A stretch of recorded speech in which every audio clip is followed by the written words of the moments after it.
has that strange middle break where everything just disappears and the whole personality of the song changes and it goes somewhere very dark. Well, Bleed Like Me, I think we're very proud of that song. I mean, it came together really great. Musically, it's really simple. It's basically this little hypnotic riff on the acoustic guitar, and it builds a little bit, but the song never gets too big musically. It stays pretty simple. Really, it's all about her vocals, and she said, I want to sound like a girl's choir, and I was like, cool, let's do it right now. And she went in and sang that You Should See My Scars, and it just floored me. I mean, it's still, when I hear that, the hairs in the back of my neck go up. I think it's just an amazing moment on the record. I wish I had a metal heart, with this piano thing, very lilting kind of thing. I think our management said, trying to get something going, I said, why don't you guys go to Smart for a week and jam and see what comes up? And we're like, none of us wanted to do that. Well, we went in and Duke started playing that little riff, and Cheryl had some lyrics in her notebook and stuff, and started singing some things. I think Steve said, I just worked on I was just working on this really fast guitar line with almost exactly those same chords, and so we just said cool, and we just sped it up and went with that whole approach. I'm proud of that song. I think it's really powerful. Sex is Not the Enemy is kind of a manifesto, and I had no idea it was until I looked back and thought, oh my god, this actually really is sort of an anthem to my sexual politics, I suppose.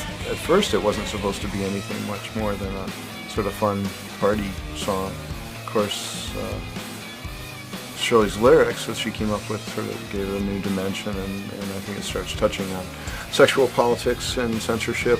We went into work with John King on It's All Over But the Crying, and it ended up going in more of a hip-hop Dre kind of direction. And it was cool, but somehow we kind of felt like it didn't work with Shirley singing. It's one of the garbage songs that really, the final arrangement came during the mix. And what I love about the way that song sounds, it's actually kind of rough.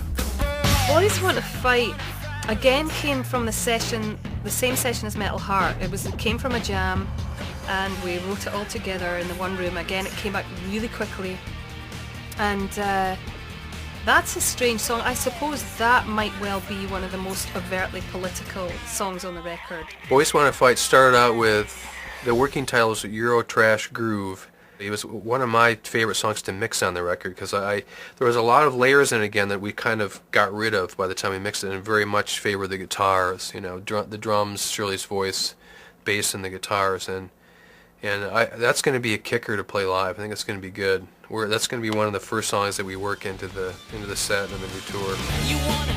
I still don't know really what to make of Why Don't You Come Over. I mean, it's like this really catchy riff, and I don't know why it's catchy, but it just is. I'm not exactly sure I know what's going on, or Why Don't You Come Over either. I mean, it's a really strange song, and actually everybody around us hated that song, and we were like, no, we love it. It's a weird song. It's got all that crazy syncopation on the guitars and drums, and I love Shirley's vocal take on it. It reminds me of Patti Smith somehow. But everybody we ended up playing it for, all our mates, we'd play it for them in the car, and they would all be sort of going, why don't you come over? Why don't you come over by the end of it? And it's just stupid, but it's also a fuck off and die song. I mean, it's basically saying, don't fuck with me.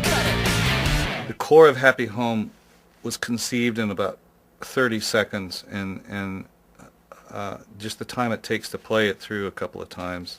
It's a good combination of being almost a simple folk song and then blowing it up into this orchestral thing at the end. When you're in the studio, you lose your mind. You have no sense of reality whatsoever. And we added some strings on at the very end of it, and we all got hypnotized by it, because it was the very last thing, or one of the very last things we recorded, and we got hypnotized by the strings, and we were just like, oh no, just let's keep it going. Let's just keep it going. We seem to have a tendency in the band to kind of want to finish our records with these atmospheric, drifting off into space kind of endings on the last song. I don't know why that is, but we've done that a lot with our live shows too.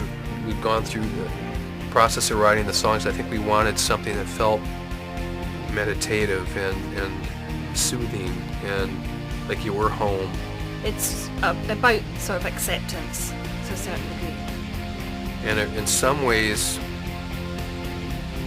it's talking about the band. Not literally, but that's the kind of sense I get from it, especially after the suffering that we went through amongst the four of us. It's supposed to be a hopeful record, I think. We went through a lot making it. It was very difficult, and we're still a band. It's been 10 years, and we want to keep going. And this record, I think, in the end, reflects the kind of strength we were able to find somewhere inside ourselves, I guess.